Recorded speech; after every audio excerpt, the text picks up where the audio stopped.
గుంటూరు జిల్లా మంగళగిరి ఏపీఐఐసి కార్యాలయంలో ఏపీ తెలంగాణ అధికారుల కమిటీ భేటీ అయింది. ఏపీ తెలంగాణ సీఎస్ల నేతృత్వంలోని అధికారుల కమిటీ విభజన అంశాలపై తొలిసారి ఆంధ్రప్రదేశ్లో సమావేశమైంది. ఈ సందర్భంగా ఇరు రాష్ట్రాల మధ్య అపరిష్కృతంగా ఉన్న అంశాలపై చర్చిస్తున్నారు. ఏపీ పునర్వ్యవస్థీకరణ చట్టంలోని షెడ్యూల్ 9, 10 సంస్థల ఆస్తుల పంపకాలపై ఇరువురు సీఎస్లు అధికారుల కమిటీ మధ్య ప్రధానంగా చర్చ జరుగుతోంది. రైట్, దీనిపై మరింత సమాచారాన్ని మా ప్రతినిధి రవికృష్ణ అందిస్తారు. రవికృష్ణ,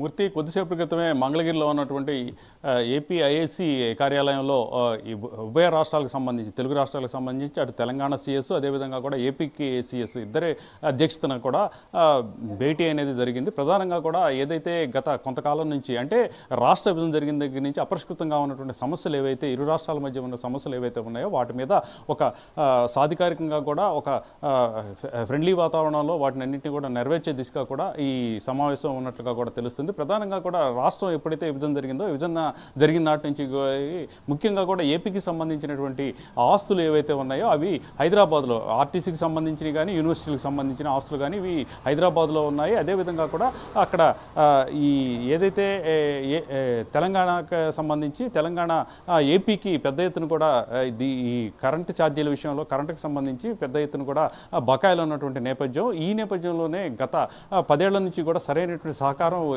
రెండు రాష్ట్రాల మధ్య లేనటువంటి సందర్భం.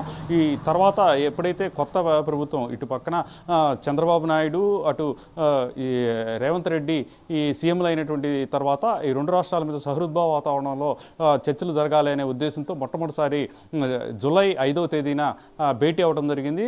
హైదరాబాద్లో భేటీ అయ్యారు. ఆ తర్వాత దానికి సంబంధించి ముందడుగు మరోసారి ఏపీలో పడిందని చెప్పుకోవాలి. ఇప్పటివరకు కూడా ఏపీలో ఈ సమస్యలు, అంటే విభజనకు సంబంధించినటువంటి సమస్యల విషయంలో మొట్టమొదటిసారి భేటీ అవుతున్న పరిస్థితి అయితే ప్రస్తుతం కనపడతా ఉంది. ప్రధానంగా కూడా ఏదైతే ఈ విభజనకు సంబంధించిన అంశాలు ఏవైతే ఉన్నాయో దానికి సంబంధించి ఈ కరెంటుకి సంబంధించి ముఖ్యంగా కూడా 7,800 కోట్ల రూపాయల బకాయి తెలంగాణ ప్రభుత్వం ఏపీకి చెల్లించాలి. కానీ వీటిలో 2,500 కోట్లు మొన్న కేంద్రం అయితే మాత్రం దీనికి సర్దుబాటు చేసిన పరిస్థితి అయితే ఉంది.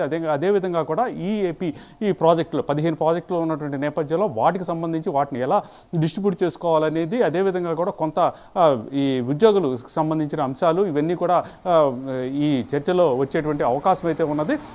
అలాగే ఫైనాన్స్ కార్పొరేషను, అదేవిధంగా కూడా వృత్తి పన్నుకు సంబంధించిన ఈ బకాయిలకు సంబంధించి వాటిని ఏ విధంగా సర్దుబాటు చేసుకోవాలనే వివిధ రకాలైనటువంటి అంశాలు ఏవైతే ఉన్నాయో వాటన్నిటిని కూడా ఇప్పుడు జరిగేటువంటి సమావేశం ఏదైతే ఉందో ఆ సమావేశంలో ఈ చర్చించేటువంటి అవకాశం ఉంది. ప్రధానంగా కూడా గతంలో అయితే మాత్రం కృష్ణా రివర్కి సంబంధించి ఇబ్బందికరమైనటువంటి పరిస్థితులు ఉండేవి. అయితే మాత్రం అది ట్రిబ్యునల్ ఏర్పాటు చేసినటువంటి నేపథ్యంలో వాటిని టచ్ చేయకుండా మిగతా అంశాలు ఏవైతే ఉన్నాయో ఈ పాలనాపరమైన అంశాలు కానివ్వండి, అదేవిధంగా ఆర్థికపరమైన అంశాలు ఏవైతే ఉన్నాయో ఆ అంశాలన్నింటి మీద కూడా ఖచ్చితంగా కూడా ఇప్పుడు ఒక క్లారిటీకి వచ్చేటువంటి అవకాశం ఉంది. ఈ నేపథ్యంలోనే ఇరువురు తెలంగాణ సీఎస్, అదేవిధంగా కూడా ఏపీ సీఎస్ అధ్యక్షతన ఇప్పుడైతే భేటీ అయిన పరిస్థితి అయితే కొనసాగుతుంది. ప్రజెంట్ అయితే ఏపీఐఐసి ఈ కార్యాలయంలో దీనికి సంబంధించినటువంటి సమావేశం అయితే జరుగుతూ ఉంది. దీనికి సంబంధించి ఇప్పుడు చర్చలు అయితే నడుస్తున్న పరిస్థితి అయితే జరుగుతుంది.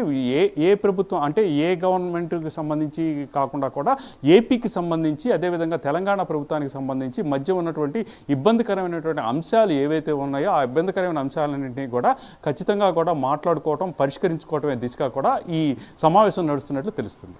Thank you Ravikrishna, thanks for live update.